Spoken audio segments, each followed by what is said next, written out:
Hey guys, welcome back to another random repair video. Today, in this video, CRX gets new front end components and a catalytic converter because there's a test pipe on the car.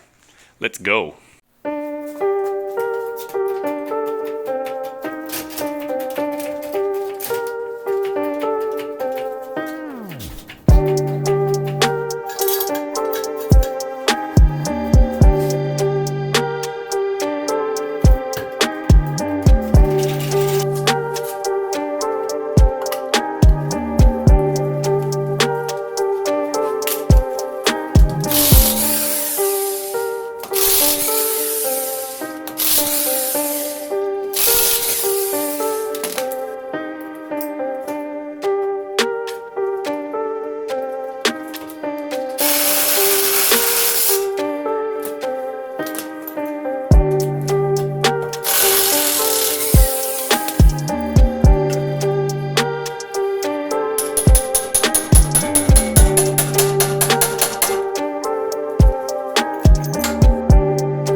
Alright, so that only takes a couple minutes. These things are so easy to work on, and I don't have very good tools. You know, I've got a 100-year-old plug-in electric impact, a 1/4-inch DeWalt, and it's still 5 minutes. This thing just falls apart. They're really easy to take apart. I cheated and used like a pickle fork style ball joint separator on this. I wouldn't obviously be doing that if I was reusing any of these joints, but they're mostly all spanked. So this is all pretty loose, like there's nothing there. So like it doesn't have any play on this side yet. This feels like it may have a little bit. This is pretty loose too. So it's time to do the tie rods anyway, just because wear, and they're probably original. The lower ball joint I haven't checked yet. I'm gonna go over that now.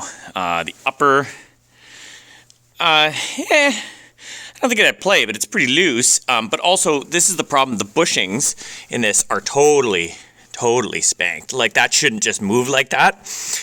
And I was getting a creaking noise from the upper control arms. So those upper control arms need to be replaced. And now all this needs to be cleaned really well. So I'm going to clean off any of this flaking paint or this flaking undercoating. And this is going to get masked off and get shot with a new undercoating once it's all cleaned. I've tied the brake caliper up so it doesn't take off. And yeah, I'm gonna clean everything up now and give it a coating of it's actually a rocker guard, but it's designed for rocker panels and undercarriages. It's nice stuff, and it'll give this a new black look. You won't see any of the overspray of the silver. That being said, there are wheel liners on this, so you don't see a lot of this anyway, but I really want to make it as good as I possibly can. So it's going to be one side at a time, disassemble, clean, paint, okay, and then reassemble. All right, so the upper control arm's out, and the bolts for that are up there. It's taken out. The thing is in rough shape. I don't even know if the bolts were tightened on it. It was just, it was all messed up, so it'd be nice to get a new one. I'm also taking the opportunity right now to replace these last few crappy exhaust components. So this was a high flow cat, as they call it on eBay, but basically it's just a thin stainless test pipe or tube, and I'm putting in a direct fit Walker catalytic converter. So it's getting a proper catalytic converter in it. I'm also replacing the header and putting in this Dorman unit. It's just a Dorman manifold, but it was actually cheaper than buying a used OEM exhaust manifold. So hopefully it holds up and it has a nice new non-rusty heat shield. But being I don't drive this in the rain, shouldn't be a problem.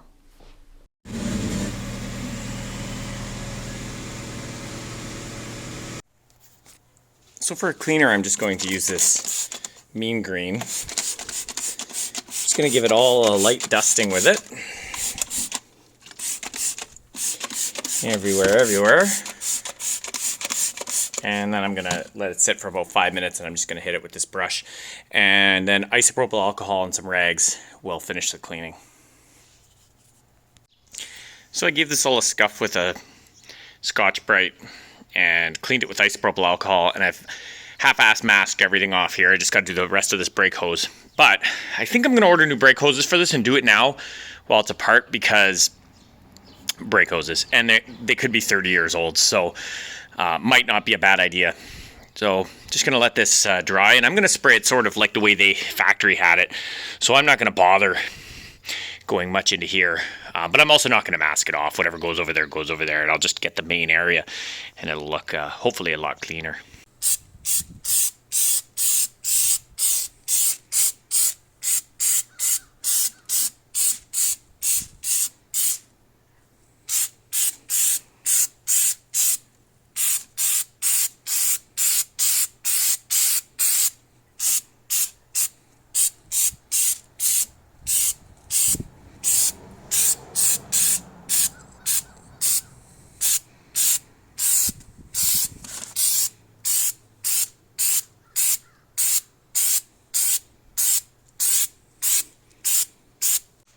I did a little more work off camera, and I have the Fender Liner in, and that's nice. I have the brake line replaced, which is nice. The spindle's back in with a brand new wheel bearing pressed in, and the lower ball joint is pressed in. All right, so that's the new wheel bearing, a new brake line. I cleaned the overspray off the coil spring, and I blacked everything out with rocker guard. What 90s car is complete without an old school style alarm? And this will give power to the aftermarket door lock actuators. So I'm gonna get going on getting that installed right now. It's a pretty easy install in this one if you don't want to be super fancy. It's not like a car starter or anything. There's a box, it needs power, ground, that sort of thing. There's a siren, which I'll put under the hood. Boom. And then there's a little box that's got a screw down or 2A tape somewhere, and that's for impact. So if someone hits the car, the alarm goes. And I think that's it. And they give you a relay. That's for a starter kill. If you live in a place where you're worried about the car getting stolen, that could help or slow someone down. Oh look, a button, programming button / light. Now I'm going to see what that looks like. I'm not sure I want to drill a hole anywhere to put that. Although it would be kind of cool. And yeah, some more harnesses. So let's get going on that. So it actually, as it turns out, there's taped up wires in here and cut wires, so I can see where they spliced in the previous, I'm assuming alarm or maybe car starter, but this wasn't in a climate where you'd really use a remote start, so I'm guessing it was just a car alarm. And you know, I started connecting this, but the good news is I was able to test my my relays for the power door locks. And if I use the power probe here, so the power probe allows you to check for voltage, but also you can click the button and put negative or put positive on the tip. So I'm just going to go to the box here, and as I put negative on either side, I don't know if you can see on that other door, the locks work. So I tried out this little light, and it's pretty cool. When it's plugged in and the alarm's armed, it just flashes red. I love that it's red and not blue or something. So I Awesome. It's also a button for programming, but I shouldn't need it because it's pretty much programmed out of the box. I'm going to drill center of this here and put it here. That way it can be replaced if need be, but it adds a flashing light for flashing lights.